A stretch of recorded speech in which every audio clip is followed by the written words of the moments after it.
Imagine you're the crew of a submarine somewhere in the North Atlantic. It's 1942. You've been running on the surface for hours, charging your batteries, feeling reasonably confident the sky is empty. But it isn't. Coming in low across the water, nearly invisible against the grey sea, is an aircraft unlike anything you normally fear. No airfield launched it, no carrier deck. It took off from the ocean itself, and it's been hunting you for the best part of 6 hours, crossing distance that should really have been safe for you, carrying weapons that are absolutely not. The flying boat is one of the most remarkable yet criminally under-discussed categories of aircraft of the Second World War. These weren't fighter frames bolted onto float planes as an afterthought. These were purpose-built Marine Patrol strike aircraft, some of the largest, most capable and most strategically significant planes of the entire conflict. And today, we're going to settle an argument. Which of them was the best? Welcome back to the Jaxom Talks. If you're new here, we dive into military history, the aircraft, the warships, the battles, and the remarkable human decisions that shaped them. Subscribe to the channel if that sounds like your kind of thing. There's even a like button that doesn't bite. So today's question, what's the best seaplane? Specifically, the best maritime patrol flying boat of the Second World War? Now, before anyone writes furious comments, let's establish some ground rules. We're judging these aircraft on 4 criteria. Number 1, range. How far could it go? In maritime patrol, ranges are nice to have. Range is the whole job. Number 2, speed. Could it get up there in time? Could it escape if something larger or more violent shows up? Number 3, armament. Could it actually do any damage? Bombs, torpedoes, depth charges? Can it kill actually what it finds? Number 4, adoption. How widely was it used? How many nations used it? Did operators actually trust it enough to build their strategies around it? These 4 metrics together give us a full picture. An aircraft that's brilliant on paper, but was used exactly in one nation and retired after 18 months isn't the best. An aircraft that shaped an entire maritime war across multiple theatres in the hands of multiple allies, flying from 1939 to 1945, no, that's a different conversation. We have 6 serious contenders, so let's meet them. So let's check out our competitors in no particular order at this stage. From the United States, the Consolidated PBY Catalina, the Consolidated PB2Y Coronado, and the Martin PBM Mariner. From Great Britain, the short Sunderland. From Japan, the Kawanishi H8K, known to Allied forces as the Emily. And from Germany, the Blohm and Voss WW2 Wiking. 6 aircraft, 6 nations, wildly different philosophies about what a flying boat should be and do. Some were pure workhorses, survivors that outlasted the war by decades. Some were technological marvels that arrived too late to matter. Let's start by establishing what each aircraft was supposed to accomplish, because context matters, especially when you're judging capability. Aircraft 1, the Consolidated PBY Catalina from the USA. This was first flown in 1935, which means by the time the United States entered the war in December of 1941, the Catalina was already 6 years old. Back then in aviation terms, that's practically middle-aged. But yet, the PBY Catalina became arguably the most important maritime aircraft in history. Not the fastest, not the most heavily armed, but a machine of extraordinary endurance, adaptability that made it essential for every maritime power that got its hands on it. The basic numbers are extraordinary. The Catalina had a maximum range of approximately 4,030 miles, and in later variants pushed that out to 4,500 miles. Its cruising speed was around 125 miles an hour, with a maximum speed of around 196 miles per hour. It could carry up to 4,000 pounds of ordnance, made up of bombs, depth charges, or torpedoes. It had multiple defensive gun positions and a crew typically of 7 to 9 men. But the numbers don't tell why the Catalina mattered. The Catalina mattered because it could find a submarine in the middle of an ocean, the size of forever, because it could stay airborne for 24 hours, if the crew were willing to suffer for it, that is, and because its amphibian variants, it could land almost anywhere, pull survivors out of the sea, take off again. The most dramatic demonstration of the last quality was a Catalina flown by the Royal Australian Air Force crew that found the survivors of the USS in Indianapolis in August of 1945. They'd been sunk in shark-infested waters of the Pacific, and they'd been in there for 4 days, following the most catastrophic single-ship loss in the US Navy. The crew of the Catalina landed in open ocean, against regulations, against common sense, and against the advice of everyone except the men dying in the water, and started pulling people aboard. That's the Catalina. That's what it was for. It was built under license in Canada, the Soviet Union, and Australia. It served with the US Navy, the Royal Australian Air Force, the Royal Canadian Air Force, New Zealand Air Force, the Royal Netherlands Navy, the Soviet Naval Aviation, Brazilian Navy, and the British Royal Air Force. 13 nations in total during the war, with over 4,000 models built. 4,000, that number alone tells you something about how the world's militaries felt about the Catalina. Aircraft number 2, the short Sunderland from Great Britain. The Sunderland was Britain's answer to the flying boat problem, and it was a very British answer. Make it large, make it comfortable, arm it heavily, and if the Germans dare to complain about it, give it enough guns that complaining becomes dangerous. It was first flown in 1937. The short Sunderland entered RAF Coastal Command service in 1938 and fought literally from the first day of the war to the last. It was actually still active in some air forces until 1967. Just think about that. A flying boat designed in the 1930s, still operational and relevant 30 years later. Specification-wise, it had a maximum range of about 2,980 miles, a maximum speed of about 213 miles per hour. The Sunderland could carry 2,000 pounds of bombs, depth charges, plus in later marks up to 14 machine guns in various positions. The Germans nicknamed it the Flying Porcupine.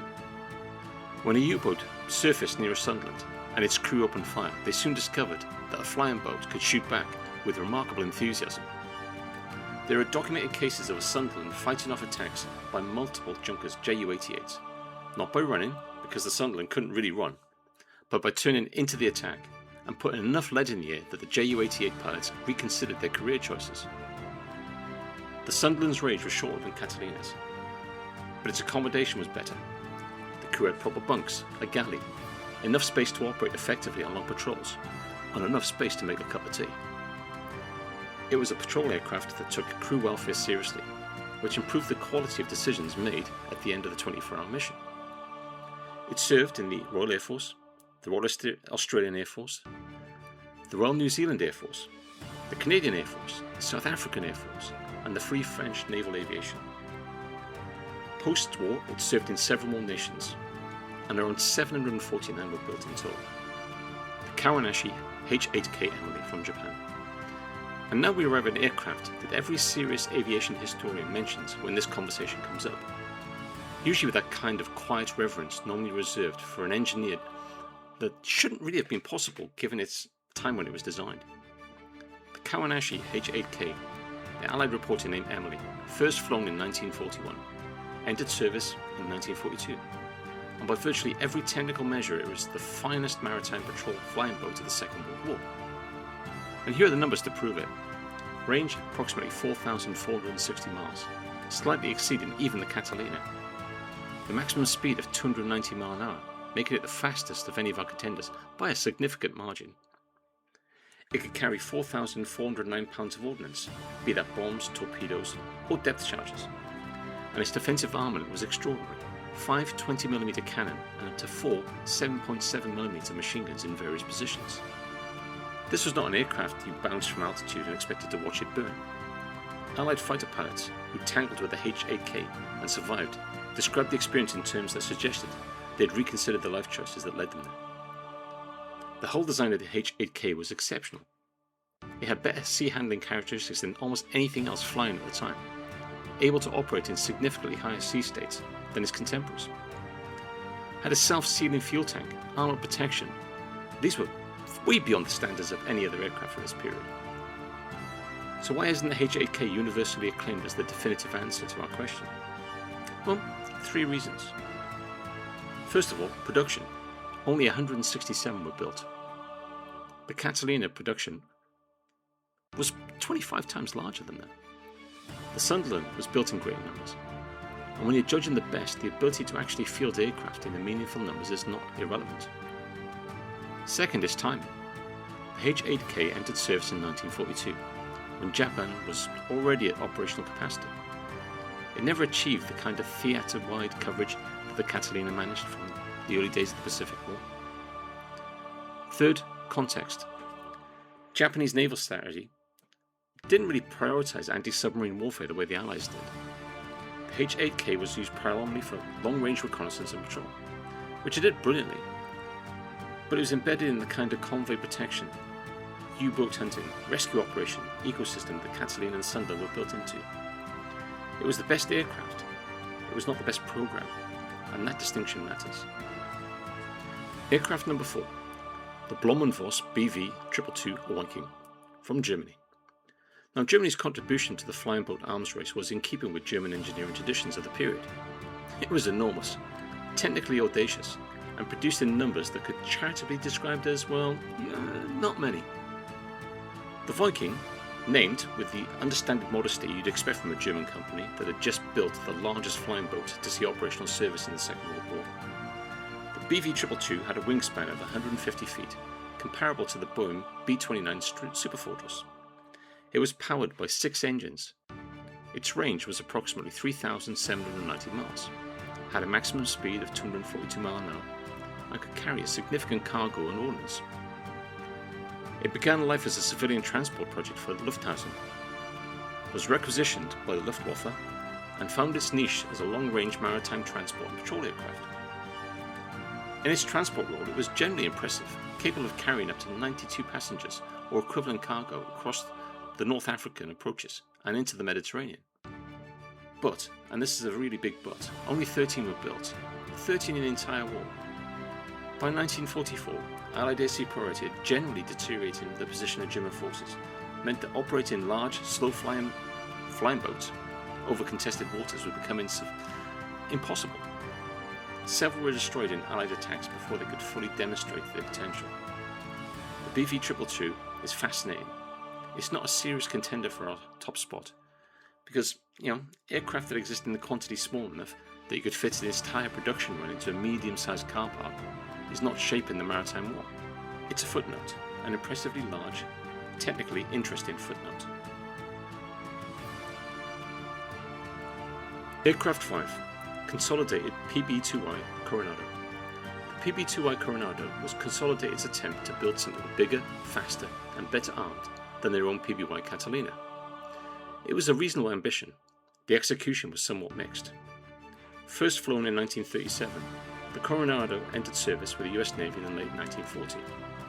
Its maximum range was 1,510 miles, which compared to the Catalina's 4,000 plus miles is somewhat startling.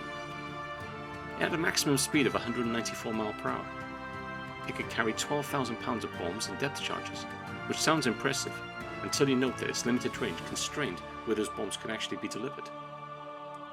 The Coronado served primarily as a long-range transport and patrol aircraft in the Pacific, but it was never a dominant force, especially when you compare it to the Catalina.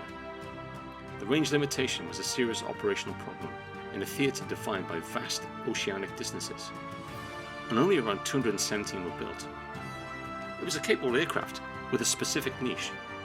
In the company of the Catalina, the Sunderland, and the H8K, it occupies an honourable mention category. Aircraft number 6, the Martin PBM Mariner. The Martin PBM Mariner from the US Navy was the answer to the question, what if we built something to complement the Catalina as it aged? It was a gull-winged fireboat that entered service in 1941 and proved to be genuinely effective maritime patrol platform.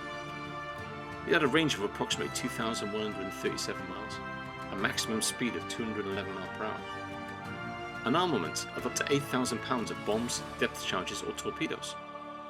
It carried 8 50 caliber machine guns in various defensive positions and had a crew of 8. The Mariner was significantly faster than the Catalina and better armed, but its range was less than half the Catalina's, a significant limitation. It served extensively in both the Atlantic and Pacific theatres, flying convoy escort, anti-submarine patrol, and search and rescue operations, and around 1,366 were built in total. It was a really good aircraft, but it wasn't exceptional in any of the single categories. It served the US Navy well, particularly later in the war as the Catalina, supplement, and eventually successor, but it doesn't challenge at the top position on any of the 4 categories. So now we've been introduced to our contenders, let's look at the criteria that we're going to judge them on. So, criteria number 1, range. Number 2 will be speed. Number 3, armament. And number 4, adoption. So criteria number 1. Range wins wars at sea. And range is the primary reason the maritime patrol flying boat exists as a category at all.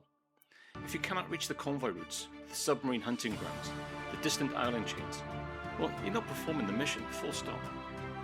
On pure range alone, the Kawanishi H8K wins with approximately 4,460 miles. It is the best variant. The Catalina is second at up to 4,500 miles in some accounts, though most sources put it slightly behind the H8K. These two aircraft are so close in this category that it's essentially a tie, because depending on armament and other issues, the range varies.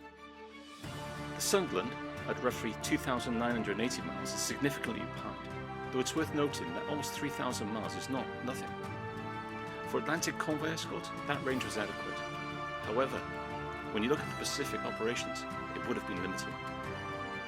The BV2Y is competitive on range despite its relative obscurity, and the Coronado, well, frankly, it's embarrassed, especially when you compare it to the rest of the field. So the range winner, H8K and the PBY Catalina.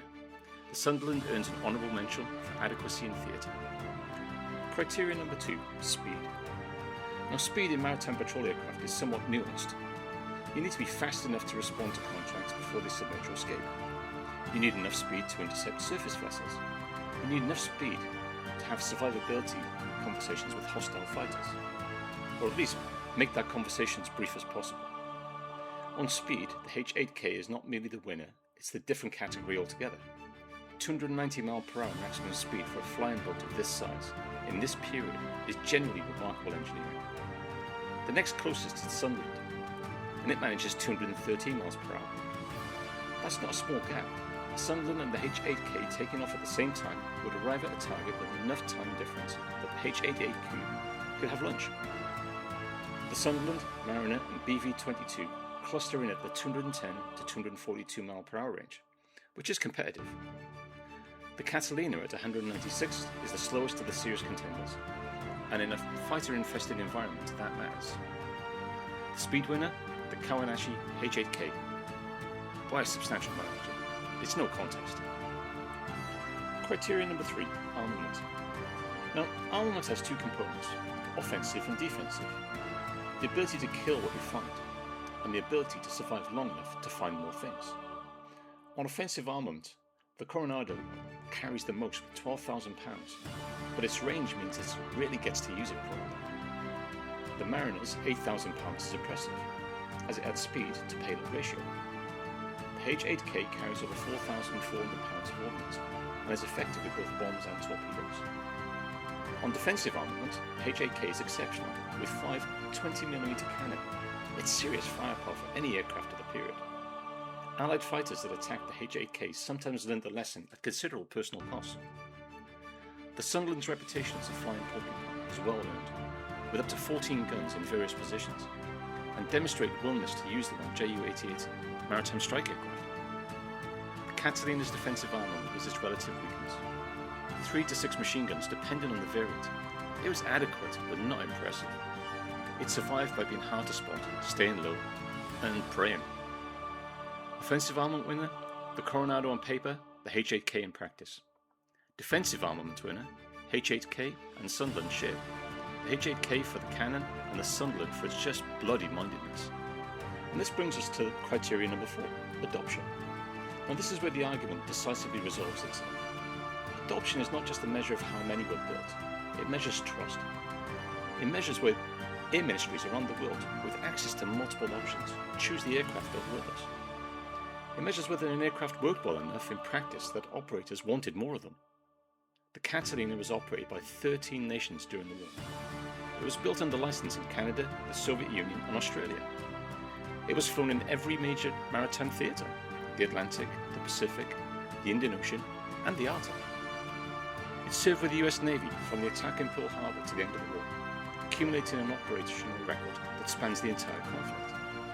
When the British needed maritime patrol aircraft in 1939 and found that their own production was insufficient, they asked for Catalinas. When the Soviets needed patrol aircraft for the Arctic convoys, they flew Catalinas. When the Royal Australian Air Force needed cover in the Coral Sea, they also flew Catalinas. The Sunderland served 6 Allied air forces during the war, and in genuine respect wherever it operated. The number of post-war operators included France, New Zealand, and others. And it was kept in service until the 1960s, which speaks of how highly it was regarded. The H8K served exclusively for Japan. It was a Japanese national program that was never adopted or license built. A brilliant aircraft, but just a single operator. And the BV222 served Germany exclusively, in numbers so small they barely registered operational. The adoption winner, and it has to be the PBY Catalina, and it's not even close. So let's be honest what we found here. On pure technical merit, the Kawanishi H8K Emily is the best aircraft. If you could hand a committee of aviation engineers and the specifications of all 6 contenders and ask them to rank as an engineering achievement, the H8K finishes first. It's faster than its contemporaries by a wide margin. It has comparable range. Its armament, both offensive and defensive, is exceptional. Its hull design is superb. It is, in purely technical terms, extraordinary. But we're not ranking technical achievements. We're ranking the best seaplane of the war. And the best seaplane of the war has to have actually shaped the war. The Consolidated PBY Catalina shaped the war. It found the Bismarck. It shadowed the German battleship in the fog, calling the fleet air arm strike that ended it. It was the aircraft that located the Japanese fleet at the Battle of Midway. The pivotal moment in the Pacific War when the Catalina crew raiding in contact gave Admiral Nimitz the intelligence he needed. It hunted U-boats across the Atlantic for 5 years. It rescued downed aircraft. It served 13 nations in maritime theatre simultaneously. The Sunderland is an exceptional aircraft that deserves far more recognition than it typically receives, and in any other company it would be the winner, but it loses on range and adoption to the Catalina.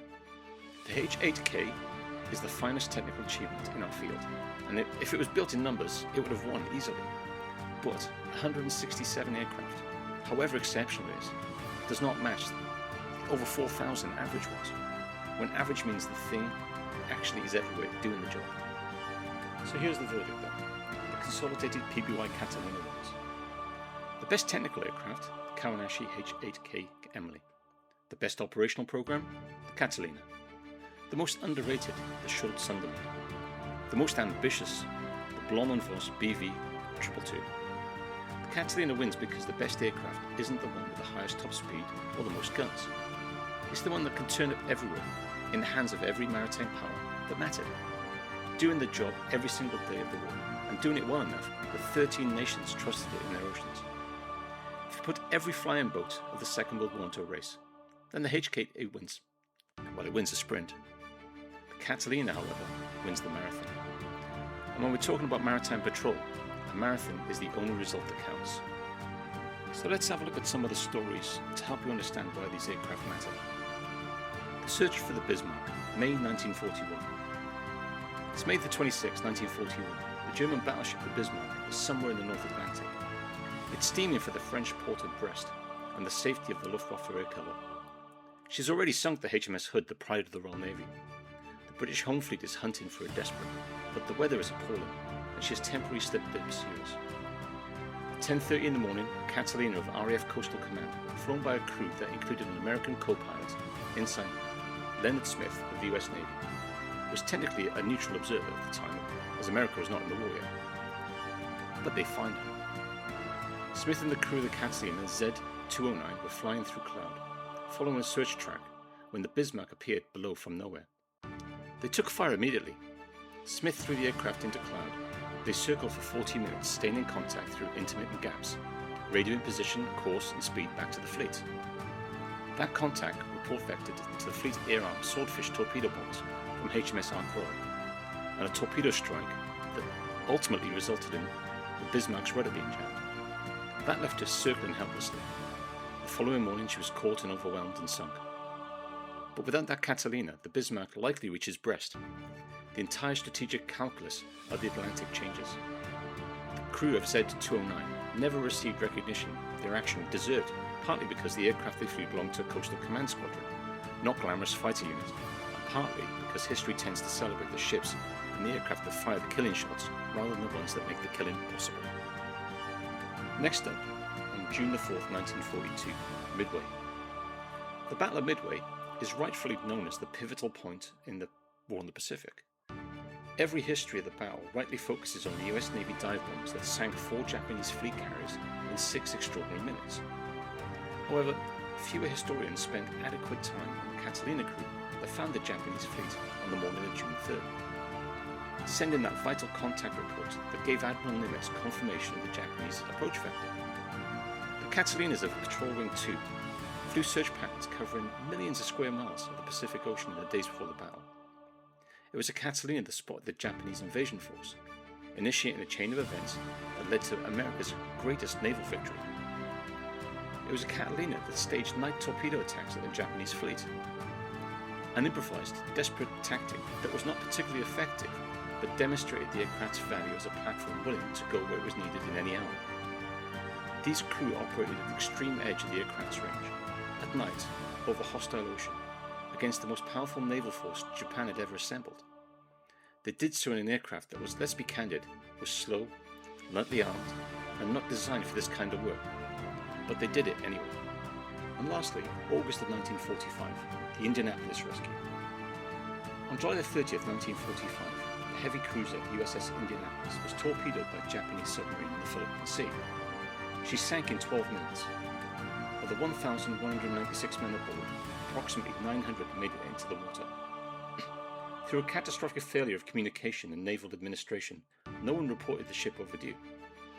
She'd been on a secret mission, having delivered components of the atomic bomb to Tainan, and the naval bureaucracy failed the survivors in ways that remain almost incomprehensible. For 4 days, the survivors floated. Dehydration, exposure, and sharks. The Indianapolis sinking resulted in the largest shark attack on humans in recorded history. By the time they were found, 317 men remained alive. They were found by Lieutenant Wilbur Gwynn, flying a Ventura bomber on an unrelated patrol who spotted them on oil slick by chance. The first aircraft to reach the survivors was Catalina, flown by Lieutenant Adrian Marks. Marks circled, assessed, and made a decision that violated standing orders. He landed his Catalina in open water, in 4 to 5 foot swells, to begin pulling men for Marlborough. His aircraft was damaged beyond flight. By landing, it didn't matter. By the time the surface vessels arrived, Mark and his crew had pulled aboard 56 men from the water. Others clung to the wings and fuselage. Adrian Marks received the air medal. The survivors at Indianapolis received their lives. The Catalina received another day's work. So it would be historically dishonest to close the video without acknowledging with some sadness the H8K story. In 1942, Japanese naval aviation was at its peak. The carrier strike force was still intact. The H8K was entering service with some genuine promise. In a war where Japan was better positioned and strategically, or where the industrial disparity between Japan and the United States was somewhat less catastrophic, the H8K might have been produced in numbers that matched its quality. Imagine 500 H8Ks instead of 167. Imagine them assigned to systematic convoy interdiction in the Indian Ocean, where Allied supply lines in the Pacific were stretched thin. Imagine their range combined with their speed and their formidable defensive armament deployed against maritime routes, in a way that Germany deployed its U-boats, with a doctrine about logistics and numbers behind that technology. It didn't happen though. Japan's industrial capacity was overwhelmed with demands of building and replacing aircraft carriers, destroyers, and land-based aircraft in every direction simultaneously. The H8K was an orphan of strategic overstretch, a technically superb solution to a problem that Japanese grand strategy never quite got around to prioritizing. This is in some ways the story of Japanese military technology of the Second World War. Remarkable innovation, often world-leading. The production numbers could not sustain the ambition.